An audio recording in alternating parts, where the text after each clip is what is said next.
Hello friends, welcome to our channel. ఈరోజు ఈ వీడియోలో ప్రెగ్నెన్సీలో ఉన్నప్పుడు మదర్ హార్లిక్స్ అనేది తీసుకోవచ్చా, తీసుకుంటే ఏ మంత్ నుంచి తీసుకోవాలి అని అయితే అడుగున్నారు. సో దానికి సంబంధించిన వీడియో నేను లాస్ట్ ఇయర్ ఒకటి పోస్ట్ చేశాను.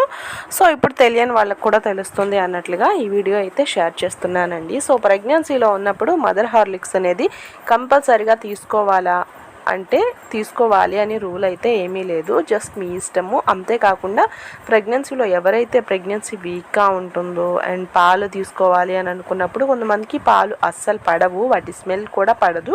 కానీ మనకి పాలు అయితే బాగా అవసరం కదా, అందులో ఉన్న రిచ్ కాల్షియం అంతా కూడాను. సో అలాంటి వాళ్ళు, లేకపోతే వామిటింగ్స్ ఎక్కువగా వస్తున్న వాళ్ళకి పాల పౌడర్ అనేది డాక్టర్ గారు సజెస్ట్ చేస్తారు. మీరు చూపించుకోవడానికి వెళ్ళినప్పుడు మీ డాక్టర్ గారు ఒకటి అడ్వైజ్ అయితే చేస్తూ ఉంటారన్నమాట. మిల్క్కి సంబంధించి మంచిగా అంటే ఇలాంటివి యూస్ చేసుకోవడం ద్వారా మిల్క్ ఆ ఫ్లేవర్